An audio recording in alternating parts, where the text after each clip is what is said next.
Cooking advice from a shitty cook.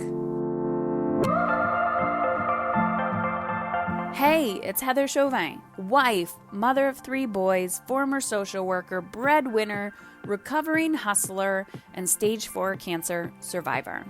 I'm not a fan of that term, by the way. Beyond all of these titles and labels, I'm a human being, just like you, attempting to navigate it all while feeling good. My goal on this podcast is to show you that you can live an energized, sustainable life both at home and in your work. It doesn't matter if you stay at home full-time, if you work from home, you're a CEO, a successful business owner, or trying to find some inspiration. On this show, I attempt to keep it real with stories, interviews, and random thoughts. This is not a business or career podcast, and it's not a parenting podcast. It's both and so much more. You will laugh. You may even cry, and you may even get a little frustrated with the truth you've been hiding from yourself. I believe all human behavior is a language, whether it's through your child's behavior, your health, or a relationship. And when we learn to listen instead of react, we begin to understand what it truly means to feel alive and in control.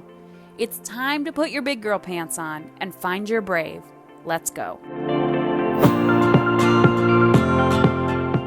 Okay, ladies, today's a new day, and I'm super excited to share with you today's podcast. I was in the shower, because don't we all get inspired while we are in the shower? And this thought came to me. And I was thinking about how, we're revving up to the new year, and everyone talks about new year, new you. And I'm wildly against, New Year's resolutions, like ridiculously against New Year's resolutions. I believe, yes, it is new energy and a new time to rethink, what do I want the next year to look like, and reflecting on the past year. There is something magical about the completion and the cyclical year. But I had this thought about creation. And this past year has been really good for me. And I want to say really good emotionally, where I can see that my consistent effort from the past decade, and I know that might be disappointing. I didn't say, I was consistent throughout the year and just magic showed up. No, my consistent effort from the last decade and the compound effect has finally paid off, where I could feel this opening emotionally, where Christmas used to drag me down. It used to put me in a deep, dark hole. And I was like, I can breathe. I feel energized. I feel alive. I feel excited. I can still feel, the pull and the ache of missing people who are no longer here during the holidays, or the pressure and expectation, but also not allowing that pressure and expectation to get to me as much. And just watching and observing people and their expectations and societal pressures and, what you need to get your kids, the mom you need to be, all of the school stuff. And I was like, fuck it. I'm not doing it. How do we want to feel as a family? What do we want to do? And just taking the pressure off and observing what happens when you say no thank you. When you don't make the plans, when you don't make shit happen, observe what happens. And I realized less is more. And I've known this for a while, but this year I really implemented it. Less is more. I actually forgot to show up at my kids' holiday craft after school. Like, my kids didn't go. It was on the calendar, and we just enjoyed ourselves, cuddling as a family. And just little tiny, tiny things that we said no to this holiday season. So as I'm in the shower, what does this have to do with cooking? Well, I'm in the shower, I'm thinking about creation. And all of a sudden, I don't know why, because my brain literally thinks in podcast topics or titles and it associates connections. And I thought about cooking, because cooking is something that I personally do. It's not my go-to. I'm finding a love of it. I'm reigniting that spark. It does bring me joy. And I really enjoy cooking when I'm not cooking for my family because there's no pressure or expectation of are they going to like it? Are they going to eat it? Am I going to be pissed off and angry and resentful if they're like, ew, it tastes gross? So I love creating for the sake of creating. I love cooking for the sake of exploring possibilities with food. But I would not say I identify as a cook. It's never been my go-to. So if I can consider myself a shitty cook, but yet I can begin to make my own yogurt, and I have to give a shout out to Carrie for that one, or I can figure out how to, ferment kimchi or make a beautiful salad dressing from scratch, or all of these things of rediscovering. Or how to master the Instant Pot, for instance. It's learning and growing. But with every recipe, there are individual ingredients. And if you put all those individual ingredients on the counter and you don't do anything with them, they're just individual ingredients. And it's like life. We want something. You want to increase your energy. You want to increase your time capacity. You want to increase your emotional capacity. You want to deepen your connections in your relationships. And you know what you need to do. Or maybe some of what you need to do. Right? You might have a few ingredients right there sitting in front of you. I know I should give myself space. I know I should meditate. I know I should journal.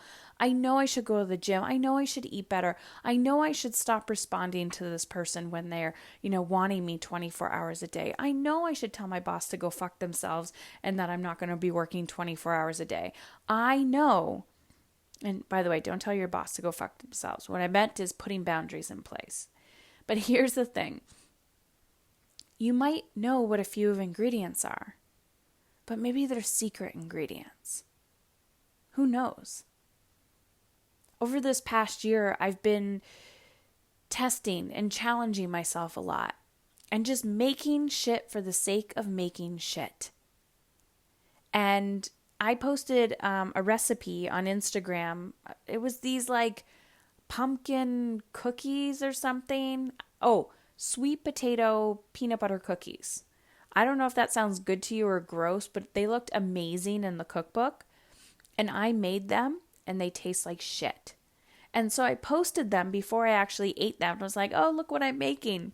And then I saw someone after and they're like, how are those cookies? And I looked at them. I'm like, they tasted like shit. And I started laughing. But it didn't discourage me. What I found myself doing after was thinking about the ingredients and going, where did I go wrong? Was it me or was it the recipe? What would I change next time? And then all of a sudden, it just reminded me of life. Just because I attempted to make these cookies once and they didn't taste good, doesn't mean I have to give up on making the cookies again and again and again. Maybe I increase the temperature. Maybe I decrease one of the ingredients that I put in. Maybe I swap out one of the ingredients. This is cooking advice from a shitty cook. Because if I just apply the same mindset that I have to cooking that I do to life, I will get good at cooking. Because even though someone might give me a template, okay, Heather, this is how you're going to up level. This is how you're going to run a marathon. This is how you're going to talk to your kids without yelling. This is how, whatever that template is, if I implement it, it's just like a recipe. It might not work in my oven.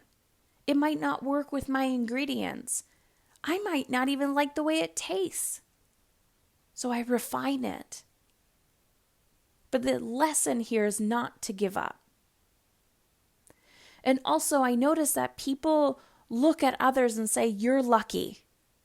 You're lucky. You were born knowing how to cook. You were lucky You're privileged. And these are real things. I'm redefining what luck means to me, but here's the thing.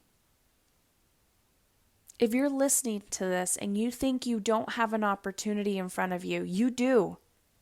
The fact that you are listening to this and have access to this information indicates that you have access to an opportunity.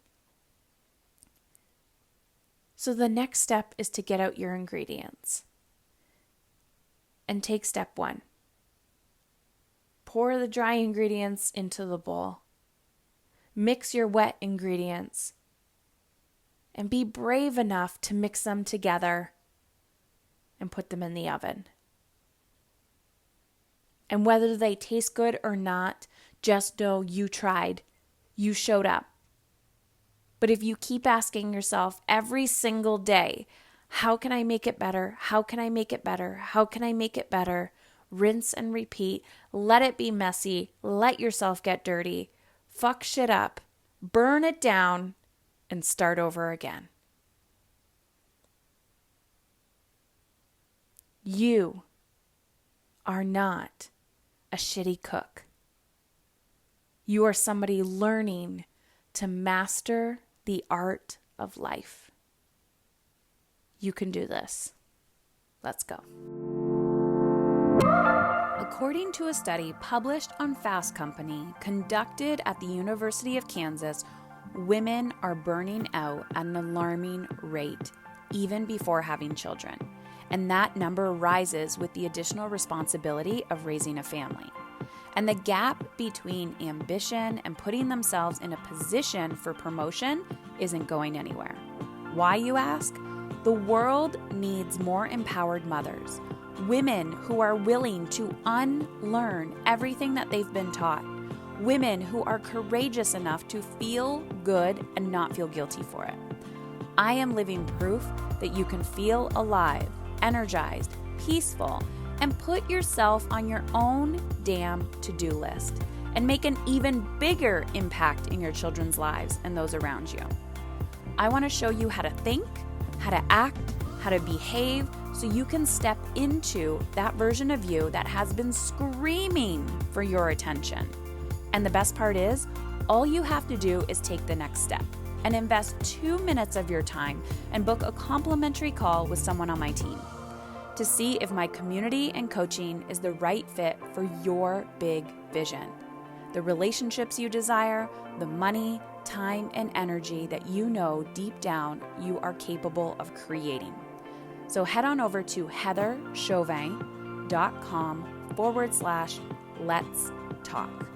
That's Heather Chauvin, CHAUVIN.com/let's talk. LETSTALK. And take the next step in the right direction. You are here because you were born to make a difference.